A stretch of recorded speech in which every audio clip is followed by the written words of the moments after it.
नमस्कार, स्वागत है आप सभी का मुद्दा आपका में। मैं हूं प्रीति सिंह। संसद का शीतकालीन सत्र कल यानी 7 दिसंबर से शुरू हो रहा है, जो 29 दिसंबर तक चलेगा। शीतकालीन सत्र के दौरान 23 दिनों में 17 बैठकें होंगी। इस बार सरकार National Nursing and Midwifery Commission Bill, बहुराज्यीय सहकारी समितियां संशोधन विधेयक 2022 समेत 16 बिल लाने की तैयारी में है। संसद के शीतकालीन सत्र से पहले सरकार की ओर से सर्वदलीय बैठक बुलाई गई। इस बैठक की अध्यक्षता केंद्रीय रक्षा मंत्री और लोकसभा में उपनेता राजनाथ सिंह और राज्यसभा में नेता पीयूष गोयल ने की।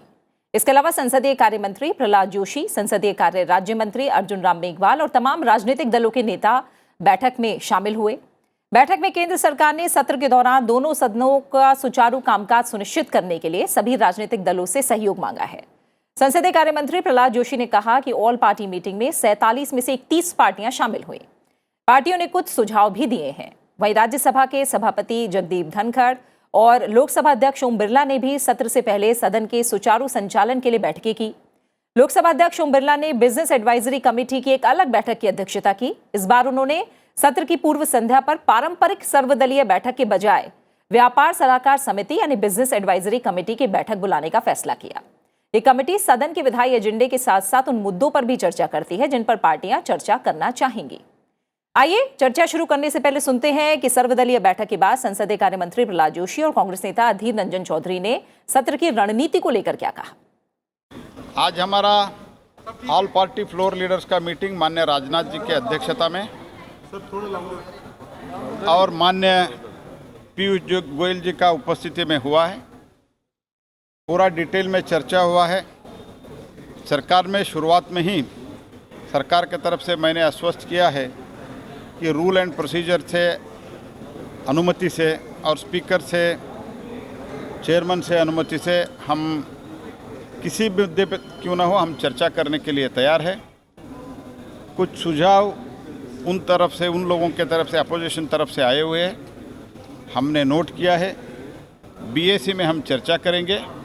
चर्चा करके जिस मुद्दे पर जिस विषय पर स्पीकर साहब और चेयरमैन साहब अनुमति देंगे उसके ऊपर चर्चा होगा और बहुत डिटेल में 2.5 घंटे से ज़्यादा हमारा चर्चा हुआ है। और out of 47 party 31 parties have participated. Hindustan के लोगों को जवाब देने के लिए काफ़ी सारे मुद्दे बचे हुए हैं। बेरोजगारी से लेकर महंगाई, ये सबसे बड़ा मुद्दा हमारे लिए है। इसके बाद हिंदुस्तान में आज जो माहौल पैदा हुए हैं, जहां जुडिशियरी के साथ सरकार की टकराव, हम ये भी मुद्दा उठाना चाहते हैं कि चाइनीज बॉर्डर में, इंडो चाइना बॉर्डर में स्थिति क्या है। सरकार इसमें सदन के अंदर एक चर्चा कराएं, बहस कराना जरूरी है, क्योंकि ये एक मुद्दा जो है हमें इसके बारे में सही ढंग से जानकारी नहीं दिया जाते हैं। एमएसपी की जो मुद्दा, ये एमएसपी निश्चित कराया जाए, किसान के साथ चर्चा के दौरान एमएसपी के बारे में निर्णय लिया जाए, ये भी हम मांग रखे हैं। लोकसभा अध्यक्ष ओम बिरला ने भी सत्र से पहले सदन के सुचारू संचालन के लिए बैठकें की। लोकसभा अध्यक्ष ओम बिरला ने बिजनेस एडवाइजरी कमेटी की एक अलग बैठक की अध्यक्षता की। इस बार उन्होंने सत्र की पूर्व संध्या पर पारंपरिक सर्वदलीय बैठक के बजाय व्यापार सलाहकार समिति यानी बिजनेस एडवाइजरी कमेटी की बैठक बुलाने का फैसला किया। तो मुद्दा आपका में आज हम चर्चा करेंगे कि आखिर कितना अहम और महत्वपूर्ण रह सकता है इस बार का शीतकालीन सत्र। क्या रहेगी सत्ता पक्ष और विपक्ष की रणनीति और कौन कौन से अहम विधायी कामकाज हैं जो इस सत्र में पूरे किए जाने हैं। और इस पर चर्चा के लिए मेरे साथ स्टूडियो में 3 वरिष्ठ पत्रकार जुड़े हुए हैं। मेरे साथ हैं शरद गुप्ता जी, जो कि वरिष्ठ संपादक हैं लोकमत से। बहुत बहुत स्वागत है आपका शरद गुप्ता जी, और शुक्रिया मेरे साथ चर्चा में जुड़ने के लिए। मेरे साथ जुड़ रहे हैं कुमार राकेश, वरिष्ठ पत्रकार हैं, पीटीआई से जुड़े हुए हैं। बहुत बहुत स्वागत और शुक्रिया कुमार राकेश जी आपका भी। इसके अलावा मेरे साथ वरिष्ठ पत्रकार मुकेश कौशिक जी भी स्टूडियो में मौजूद हैं। मुकेश जी, आपका बहुत बहुत स्वागत और शुक्रिया मेरे साथ चर्चा में जुड़ने के लिए। शरद गुप्ता जी, शुरुआत आपसे करूंगी। तमाम दलों ने बैठक की, चर्चा हुई है, हमने प्रहलाद जोशी जी को भी सुना, देर तक बैठक चली है। जी, क्या उम्मीद है आपकी नज़र में सत्र को लेकर? मुझे लगता है कि एक क्योंकि बहुत छोटा सत्र है, 17 ही बैठक होने वाली है, तो विधायी कामकाज मुझे लगता है इसमें ज़्यादा होगा और विपक्ष पहले से ज़्यादा मुझे लगता है उसकी सकारात्मक भूमिका रहेगी इस बार, क्योंकि ऐसे मुद्दे भी नहीं हैं जिन पे बहुत ज़्यादा बैठकें हैं उनको व्यवधान उसका संसदीय सत्र का बहिष्कार या व्यवधान पैदा कर सकें। तो जो भी मुद्दे उठा रहे हैं वो ऐसे हैं जिन पे ज़्यादा से ज़्यादा चर्चा हो सकती है, अल्पकालीन चर्चा मुझे लगता है कुछ होगी और बाकी विधायी कामकाज अधिक होगा, तो इसलिए बहुत सकारात्मक सत्र रहने की उम्मीद है। ठीक है। कुमार राकेश जी, हमने अभी कांग्रेस को भी सुना, किस तरह के मसले हैं, यानी एक तरह से हम समझ सकते हैं कि विपक्ष भी तैयार है अपनी रणनीति को लेकर, अपने मुद्दों को लेकर। तो ऐसे में आपको क्या लग रहा है? जैसे अभी शरद जी ने कहा कि विपक्ष की एक सकारात्मक भूमिका होगी, इसकी उम्मीद वो कर रहे हैं इस सत्र में, आपको क्या लग रहा है विपक्ष की रणनीति क्या रह सकती है? देखिए, एक तो जो ऑल पार्टी मीटिंग में जो सारे पार्टीज के नेता अपनी अपनी बात रखते हैं, एक वो होता है, और एक हम जो देखते हैं कि अक्सर जब भी सेशन शुरू होता है तो उस समय के जो शुरुआती दिनों में अपोजिशन पार्टी हमेशा कोई न कोई इशू उठा करके और गवर्नमेंट से चाहती है कि डिबेट हो, और जब वो गवर्नमेंट नहीं मानती है, जो आमतौर पर होता है, तो वो डिस्ट्रप्शन होता है। तो मुझे लगता है कि जो शुरू के जो 1-2-3 दिन होंगे तो उसमें मुझे लगता है कि ज़्यादा कुछ चर्चा होने की संभावना है नहीं। और जैसा आज अपोजिशन पार्टी की जो मीटिंग हुई उसमें जो उन्होंने कुछ मुद्दे भी उठाए हैं, प्राइस राइज का मुद्दा जो हमने देखा कि चुनाव में भी अपोजिशन ने बढ़ चढ़ के उठाया, एजेंसी के मिसयूज़ का मुद्दा जिसमें आज हमने देखा कि कांग्रेस, तृणमूल कांग्रेस और आम आदमी पार्टी भी, जो आम आदमी पार्टी आमतौर पर कांग्रेस के साथ खासकर उनका कदम ताल कम ही होता है, तो इस इशूज़ पर आम आदमी पार्टी भी उनके साथ थी। ऐसे गवर्नमेंट ने भी एक पॉजिटिव मैसेज दिया है कि जो भी इशू होगा, जो भी नियम कानून के तहत हम उठाएंगे, लेकिन मुझे लगता है कि शुरू के कुछ दिनों में बहुत ज़्यादा चर्चा होने की संभावना कम है। और हम ये भी देखेंगे कि कल एमसीडी का रिजल्ट है, चलिए, और परसों असेंबली के रिजल्ट आने वाले हैं, तो उसका भी एक आई थिंक सत्र में एक असर तो होगा। बिल्कुल। और इसके अलावा मुकेश जी, अगर हम मॉनसून सत्र की बात करें और देखें तो पिछले सत्र के दौरान दोनों सदनों में प्राइस राइज सहित 5 अल्पकालिक चर्चाएं रखी गई थी। लोकसभा की उत्पादकता 48% थी और राज्यसभा की 44% थी। बहुत अच्छा संदेश और संकेत देकर पिछला सत्र नहीं गया था। तो ऐसे में उत्पादकता को लेकर बहुत ज़्यादा नजरें रहेंगी सत्र में। होता यह है कि जब बजट सत्र में उतना कामकाज नहीं हो पाता है जितना सरकार को चाहिए होता है, तो सरकार की निगाह शीतकालीन और मानसून सत्र पर होती है, और मानसून सत्र कुछ खास देकर हमको नहीं गया था और शीतकालीन सत्र से उम्मीद करनी चाहिए। लेकिन जो लाइनअप है बिल की, जो 16 बिल आपने गिनाए, और मुझे लगता है कि 1-2 बिल और स्प्रिंग की तरह बीच में आ सकते हैं, जिसका शायद सरकार ने अभी आस्तीन में रखे हुए होंगे और उसको सामने पेश करेगी। तो इस सत्र से ये उम्मीद करनी चाहिए कि उनमें से कुछ ज़्यादा से ज़्यादा सरकार अपना कामकाज निकलवा पाए। 2-3 मायनों में ये शीतकालीन सत्र बड़ा ऐतिहासिक है। जैसे कि मुझे लगता है कि ये इस संसद भवन की जो पुरानी इमारत है उसका आखिरी सत्र है, और लगता है कि नया सत्र, जो अगला सत्र होगा, जो फरवरी में होगा, वो पूरा संभावना है कि वो नई इमारत में होगा। तो इस मायने में ये सत्र याद रखा जाएगा कि ये आखिरी सत्र हुआ। दूसरे, जो नए चेयरपर्सन हैं, उपराष्ट्रपति हैं, वो पहली बार राज्यसभा में अपना कदम रखेंगे, और हमारी पूरी निगाह होगी कि वो सत्र को, जो वेंकैया काल था, वो धनखड़ काल में किस तरह से चेंज होता है, उस पर हम लोगों की निगाहें होंगी। और तीसरा ये कि लगभग 1.5 दशक या 2 दशक बाद ऐसा हो रहा है जब संसद के दोनों सदनों की कमान किसी न किसी रूप में गांधी परिवार के हाथ में नहीं होगी। राहुल गांधी भारत जोड़ो यात्रा में व्यस्त हैं, और सोनिया गांधी की ओर से संकेत मिले हैं कि वो पार्लियामेंट्री कामकाज में उतना हस्तक्षेप शायद नहीं करेंगी, और खड़गे जी को पूरा मौका दिया जाएगा कि वो अपनी टीम को लीड करें। तो एक तरह से एक विपक्ष की जो बदली हुई रणनीति है उस पर हमारी निगाह रहेगी। हो सकता है कि जो पुराना नीति हो कांग्रेस की या उन कांग्रेस के समान दलों की, वो डिस्कशन और डिसरप्शन के बीच में संतुलन नहीं कायम रख पाए। मुझे उम्मीद लग रही है कि इस बार डिस्कशन और डिसरप्शन के बीच में एक अच्छा संतुलन अगर टीम खड़गे लेकर चलेगी, तो वो एक नया संदेश देशवासियों को संसद के सत्र के माध्यम से दे सकती है। बिल्कुल। शरद जी, एक चीज और है कि राज्यसभा में जो गणित है वो भी इस बार बदला हुआ है। धनखड़ जी सभापति के तौर पर अपना, मैं कहूँ एक तरह से शुरुआत करेंगे राज्यसभा में, तो ये भी नजर रहेगी कि उनका जो सदन चलाने का तरीका है वो किस तरह का रहता है। साथ ही राज्यसभा का गणित भी, तो उच्च सदन को लेकर आपको स्पेसिफिकली क्या दिखता है? मैं जैसे पहले भी मैंने कहा कि मुझे लग रहा है कि इस बार सत्र काफ़ी सकारात्मक रहेगा और चूँकि अब राज्यसभा में भी सरकार के पास एक अच्छी संख्या है, लगभग बहुमत है। तो ऐसे में, और इससे पहले भी जब बहुमत नहीं भी था तब भी सरकार को अपने जो विधायी कामकाज था उसको करने में कभी दिक्कत नहीं आई। तो कई ऐसी पार्टियां थीं जो सरकार का साथ देती थीं, चाहे उसमें जगन मोहन रेड्डी की पार्टी हो, चाहे उसमें टीडीपी भी कई बार रही, कई बार बीजू जनता दल। तो ऐसे पार्टियां सरकार का साथ देती रही हैं।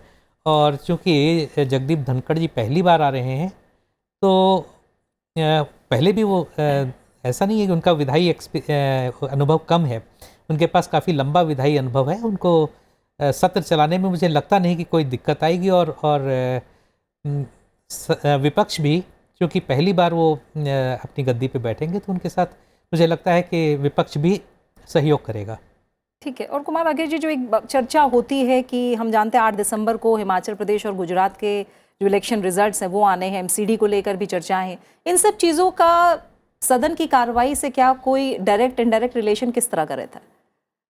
देखिए, डायरेक्ट रिलेशन तो शायद नहीं रहता है, लेकिन जब भी अगर कोई बड़ा रिजल्ट आता है तो पार्लियामेंट में उसको इको नहीं होगा, पार्लियामेंट में उसकी गूंज नहीं होगी, शायद ये भी सोचना गलत होगा।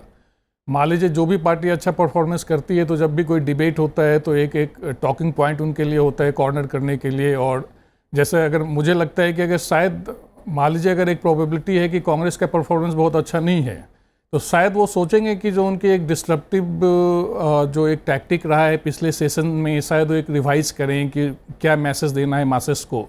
तो वो उन चीज़ों पर इसका तो एक असर होता है रिजल्ट का। और उससे एक जो पॉलिटिकल पार्टीज भी है वो भी जो जनता का जो मूड होता है, जो पल्स उनको मिलता है इलेक्शन के काउंटिंग के रोज़, तो उसके आधार पर वो भी उसको फैक्टर इन करते हैं अपने टैक्टिक्स और स्ट्रेटजी में। इसको तो आप डिनाई नहीं कर सकते हैं। ठीक है। और मुकेश कौशिक जी, जैसे आपने भी कहा है और ख़ासकर खड़गे जी को लेकर आपने कहा कि किस तरह से बीच का रास्ता वो निकालते हैं, ये देखना होगा। लेकिन हम जानते हैं कि विधेयक पारित करना, सरकार की जो जवाबदेही है वो तय करना, सदन के अंदर जनहित के मुद्दों पर चर्चा करना, ये बहुत ज़रूरी है। लेकिन एक ट्रेंड सामने चलते देखा कि शुरू के दिन में डिसरप्शन ज़्यादा देखने को मिले, बाद में काम निपटाए जाएं और बाद में फिर जल्दी जल्दी वो काम निपटता है। उस तरह के जो हम कह सकते हैं अच्छा सकारात्मक बहस और चर्चा किसी बिल पर होनी चाहिए, वो उतना ज़्यादा नहीं देखने को मिलती। हालांकि कभी कभी हमने देखा जब चर्चाएं होती हैं और विपक्ष का भी साथ मिलता है तो बहुत अच्छे दर्जे की हम चर्चा देखते हैं दोनों ही सदनों में। ऐसे में आपको क्या लग रहा है, जिस तरह से अभी जयराम रमेश जी ने भी कहा है कि 3-4 बिल ऐसे हैं जिनका हम समर्थन नहीं कर सकते, multi state cooperative society amendment bill, forest conservation amendment bill को स्थायी समिति में भेजा जाना चाहिए ताकि उस पर गहरा विचार हो। ऐसे में आपको क्या लग रहा है कि सरकार की रणनीति फिलहाल आपको क्या लग रहा है, क्या रहनी चाहिए सत्र को लेकर?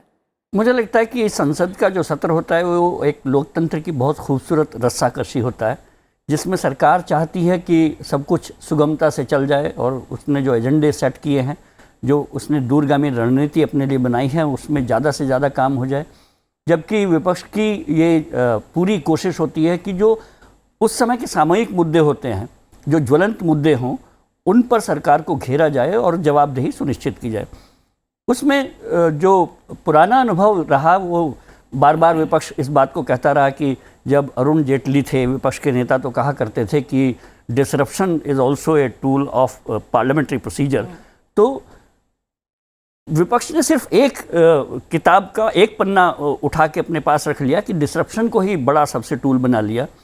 मुझे लगता है कि इसमें अगर शिफ्ट हुआ तब ये सत्र बहुत आगे के सत्रों के लिए भी एक नज़ीर कायम करेगा। और हमें उम्मीद लग रही है कि इसका पूरा फ़ायदा विपक्ष उठाएगा, क्योंकि कांग्रेस की ओर से जो संकेत आया इस बार 2-3 इश्यूज़ का नहीं आया। उन्होंने कहा कि 17 दिन की बैठकें हैं और हम लोग 14 से 15 मुद्दे उठाएंगे, यानी कि उनके पास एक रणनीति है हर दिन के लिए एक मुद्दा उठा के रखने की। और उसमें जो उन्होंने शुरुआत की है कि हम लोग सीमा मसले पर बातचीत चाहते हैं, उस पर बहस चाहते हैं। उसके बाद इस बात पर भी बहस चाहते हैं कि आर्थिक इश्यूज़ पर बात हो। तीसरी ये कि किसानों के एमएसपी पर बात हो। चौथी ये कि किसी भी ढंग से जो डॉलर और रुपए की कीमत गिर रही है उस पर बातचीत हो। इन इश्यूज़ को अगर वो, और या संवैधानिक संस्थाओं का या राइट बेस्ड जो अधिनियम बने हैं, चाहे वो आरटीआई हो या फूड सिक्योरिटी एक्ट हो, मनरेगा हो, इनके कमज़ोर पड़ने पर जो उन्होंने इश्यूज़ उठाए हैं, अगर अपनी इन कही हुई बातों को सामने रखते हुए इनको संसद में विपक्ष सामने उठाएगा तो ये जनता के भले में भी होगा, सरकार के लिए भी एक पॉजिटिव संकेत होगा कि वो इस इश्यूज़ पर गंभीरता से कुछ जवाब अपनी बात कह पाएगी देश की जनता के लिए। ठीक है शरद गुप्ता जी, जब विधायी कामकाज पर हम नज़र डालते हैं और 16 बिलों की हम बात करते हैं, जिसमें राष्ट्रीय दंत चिकित्सा आयोग विधेयक, national Nursing and Midwifery commission विधेयक, इसके अलावा जो स्टैंडिंग कमेटी को भी एक बिल भेजा गया एंटी मैरिटाइम पायरेसी बिल 2019, और जॉइंट कमेटी की रिपोर्ट आई है जैविक विविधता संशोधन विधेयक 2021 को लेकर। तमाम विधायी कामकाज के लिहाज से इस बार का सत्र आप कैसे देख रहे हैं? ये 7 वो विधेयक हैं जो पिछली बार से लंबित हैं। एक्चुअली टोटल 35 विधेयक लंबित हैं, जिनमें से 7 विधेयकों को इस बार सरकार इंट्रोड्यूस करना चाहती है, जिन पे जैसा भी आपने बताया कि स्थायी समितियों की रिपोर्ट आ चुकी हैं, और उसमें एंटी पायरेसी बिल और डेंटल कमीशन बिल और नर्सिंग कमीशन बिल। तो पहली बार देश में नेशनल डेंटल काउंसिल बनाई जा रही है और एक नर्सिंग और मिडवाइफ कमीशन बनाया जा रहा है। तो ये एक बड़ी सकारात्मक पहल है, क्योंकि ये वो सेगमेंट था जिस पे अभी तक किसी तरीके का कोई रेगुलेशन नहीं था। तो ये एक बड़ी सकारात्मक पहल, और मुझे लगता है कि ये अच्छा रहेगा। और इसके अलावा जो 16 अन्य विधेयक हैं जिन पे जो पहली बार इंट्रोड्यूस होंगे, तो उनमें भी कई ढेर सारे हैं जिन पे चर्चा होगी। और मुझे लगता है जो एक चीज़ मैं कहना चाहता था कि विपक्ष के पास इस बार जो खास मुद्दे हैं, उन मुद्दों में अगर देखें तो एक तृणमूल कांग्रेस के आज उनके स्पोक्सपर्सन, उनके प्रवक्ता गिरफ्तार हुए थे, तो उसको लेके तृणमूल कांग्रेस काफ़ी नाराज़ है। और जो ऐसा मुद्दा जिससे सत्ता पक्ष के साथ खींचतान हो सकती है, उसमें एक केंद्रीय एजेंसियों के दुरुपयोग का मामला बार बार कांग्रेस उठाती रही है। आज भी उन्होंने जो सर्वदलीय बैठक थी उसमें भी इस बात पे चर्चा की। तो मुझे लगता है कि ये ऐसा मुद्दा है जिस पे कई विपक्षी दल एक साथ आ सकते हैं कांग्रेस के साथ। और वैसे भी इधर विपक्षी एकता की जो बातचीत हो रही है, उसमें कांग्रेस के साथ बहुत ढेर सारे दल नहीं हैं। खास तौर पे आम आदमी पार्टी तो विपक्षी दल से उसने किनारा कर रखा है। तो ऐसे में इकट्ठा होकर अगर एक साथ होकर विपक्ष घेरना चाहे सरकार को, तो सरकार कटघरे में आ भी सकती है। लेकिन मुझे लग नहीं रहा है कि इस बार विपक्षी एकता उस तरह से दिखाई देगी जैसी पिछली बार दिखाई दी थी। ठीक है कुमार राकेश जी, एक मसला और है जब बात होती है नियमों के हिसाब से सदन की कार्रवाई को चलाना। बार बार चेयर भी इस पर चिंता जता चुका है कि किसी भी नियम का सहारा, गलत नियम का सहारा ले लिया जाए, या फिर कहा जाए कि कार्य स्थगन एक तरह से जो प्रस्ताव है, छोटी छोटी बातों को लेकर कार्य स्थगन की बात उठाना, नियमों को लेकर सदन की कार्रवाई, यह एक तरह से कहूँ कि अमृतकाल की जब चर्चा हो रही है, तो सदन की गरिमा को लेकर एक अच्छा मैसेज जाना, नियमों के हिसाब से कार्रवाई होना, प्रश्नकाल, शून्यकाल, ध्यानाकर्षण प्रस्ताव, ये तमाम ऐसी मैं कहूँ खूबसूरती है लोकतंत्र की, हमारी संसदीय प्रणाली की। उनका सुचारू संचालन कितना अहम मानते हैं आप इस समय पे? देखिए, हमारे सेशंस का जो एक ये सबसे अनफॉर्चुनेट पार्ट है कि जो रूल बुक के हिसाब से विपक्ष को भी सारे अधिकार हासिल है अपने मुद्दे को उठाने का, और सरकार भी उस पर रिप्लाई दे, तो एक पब्लिक को भी पता चलेगा कि इशूज़ के बारे में वो वेल इन्फॉर्म रहेंगे। लेकिन समहाउ एक ये इम्प्रेशन है कि आप पार्लियामेंट को डिस्टर्ब करके ही अपनी बात पब्लिक तक पहुंचाते हैं। और ये हमने देखा है कि अभी अपोजिशन में कोई पार्टी है, पहले कोई और थी, लेकिन एक जनरली ये पार्लियामेंट्री टैक्टिक रही है अपोजिशन की कि जानबूझ के डिस्टर्ब करना, बहस के नाम पर कोई बहस नहीं होने देना और सारा दिन कार्रवाई नहीं चलने देना। ये काफ़ी सेशन से चलता आ रहा है, और हमने देखा कि पिछले सेशन में भी अपोजिशन के कई सारे एमपीज़ को सस्पेंड भी किया गया था इस कारणवश। लेकिन फिर बाद में एक वो भी भावना होती है एकोमोडेट करने की, तो थोड़ी माफ़ी मांग ली या उनको फिर से सस्पेंशन को रिवोक कर दिया। लेकिन वो जो एक होना चाहिए, जैसे हम बहुत दूसरी जगहों में देखते हैं कि पार्लियामेंट में जो डिबेट होना चाहिए, चाहे कोई भी इशू हो आप उसको उठाइए और उस पर डिबेट कीजिए और सरकार को प्रेस कीजिए उस पर रिप्लाई करने के लिए, वो कई बार हमारे सेशन में हो नहीं पाता है। स्पीकर ने उधर हमारे राज्यसभा के चेयरमैन ने कई बार, नायडू जी भी काफ़ी सख्त थे, जो बिरला जी हैं स्पीकर लोकसभा के, उन्होंने भी कई बार इस मामले को उठाया है, लेकिन इसका कोई सॉल्यूशन निकलता हुआ नहीं आ रहा है। ये एक अनफॉर्चुनेट पार्ट है और मुझे लगता है कि ये जो डिबेट हो, जितना पार्लियामेंट के अंदर हो, चाहे इशू कितना भी कंट्रोवर्शियल हो, पॉलिटिकली उसके कोई भी इम्प्लीकेशंस हो, लेकिन डिबेट होना चाहिए ताकि जो लोग हैं, जो उन्होंने अपने प्रतिनिधियों को संसद में भेजा है, वो भी देखें कि अलग अलग पार्टियों का जो इम्पोर्टेंट इशूज़ है देश के लिए, उस पर क्या राय है। उनको भी सुनने का एक हक है, जो कई बार हमें देखने को नहीं मिलता है। ठीक है, वही मैं नियमों के हिसाब से सदन की कार्रवाई, संसद की कार्रवाई को लेकर मुकेश जी आपका भी नज़रिया समझना चाहूँगी कि उसके बारे में भी आम जनता को कितनी ज़्यादा एक तरह से समझ तभी डेवलप होगी जब नियमों के हिसाब से सदन की कार्रवाई चलेगी। खासकर हम देखते हैं शुक्रवार का दिन होता है जो कि गैर सरकारी सदस्यों के कामकाज का दिन होता है। जब हम डिसरप्शन की बात करते हैं या विपक्ष की रणनीति और सरकार की रणनीति की बात करते हैं, ऐसे में संसद की गरिमा और संसद के नियमों का सही से चलना, उसके हिसाब से काम होना कितना ज़रूरी? प्रीति, संसद का ठीक ढंग से चलना, सुगमता से चलना इस बात पर निर्भर करता है कि संसद के बाहर उस समय क्या माहौल है। क्योंकि संसद सिर्फ संसद नहीं है, संसद में एक प्रकार का प्रेशर है। तो अगर बाहर वो प्रेशर बिल्डअप हो रहा होगा तो उसकी सीटी ज़रूर संसद में सुनाई देगी। वो गूंज के रूप में सुनाई देती है, कभी नारों के रूप में सुनाई देती है, कभी डिसरप्शन के रूप में सुनाई देती है। और जहाँ तक नियमों का सवाल है, अगर आप नियम उठा के उस रूल बुक के हिसाब से संसद के दोनों सदनों को चलाएंगे तो एमपी लोग हिल तक नहीं पाएंगे। लेकिन फिर भी जो वहाँ पर चेयर संभालते हैं, जो आसन पर होते हैं, वो परिवार के एक मुखिया की तरह होते हैं, एक पिता की भूमिका में होते हैं। और वो इन लोगों को पूरा मौका देते हैं खुल के खेलने का, ताकि वो जनता की जो भावनाएं हैं, जनाक्रोश हो सकता है उस समय, उसको वो प्रकट करें। लेकिन उस आक्रोश को प्रकट करने के लिए थोड़े से जो संयम की आवश्यकता है, वो हर पक्ष को चाहिए कि उसको अकोमोडेट करें। अगर हम लोगों को ये लगता है, विपक्ष को कम से कम ये लगना चाहिए कि सरकार तो संसद में अपना कामकाज समेटने के बाद तुरंत चाहेगी कि किसी भी ढंग से कर्टेल कर दिया जाए चीज़ों को, लेकिन विपक्ष की चतुराई ये होनी चाहिए कि ज़्यादा से ज़्यादा फ्लोर पर सरकार को जवाब देना पड़े। उसके लिए सुगमता, स्थिरता, सदन का को सुचारूपन विपक्ष को भी इस समय कायम रखना चाहिए। पहले होता ये था कि सरकारें की जिम्मेदारी ज़्यादा होती थी कि वो इस सुगम रखें, लेकिन अब तो विपक्ष को ये करना चाहिए कि अगर उनके मुद्दों पर बात नहीं हो पा रही तो वो संसद को चलाएं और चलाकर सरकार को जवाबदेही सुनिश्चित करें। और ऐसे में ये बहुत ज़रूरी है कि वो वेल ऑफ द हाउस में ना आए, और जो संसद का सीधा प्रसारण करने की व्यवस्था संसद टीवी करता है, उसका नाजायज़ फ़ायदा अपने चेहरों को, अपने प्ले कार्ड्स को दिखाने के बजाय जनता के इश्यूज़ को दिखाने में करें, तो मुझे लगता है ज़्यादा उसका पॉजिटिव असर होगा। इसी के साथ चर्चा का जो समय है वो यहीं पूरा हो गया है। मुकेश कौशिक जी आपका, कुमार राकेश जी आपका और शरद गुप्ता जी, आप तीनों मेहमानों का बहुत बहुत शुक्रिया मेरे साथ इस चर्चा में जुड़ने के लिए। जाहिर है हर सत्र अपने आप में काफ़ी अहम होता है। संसद की कार्रवाई से जुड़ा हर दिन, हर घंटा बेहद महत्वपूर्ण है।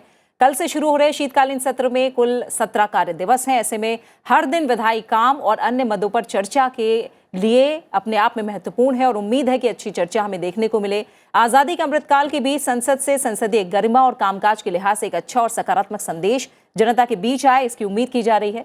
इसी के साथ मुद्दा आपका में फिलहाल इतना ही। अपना अच्छे से ख्याल रखिए और मुझे दीजिए इजाजत। नमस्कार।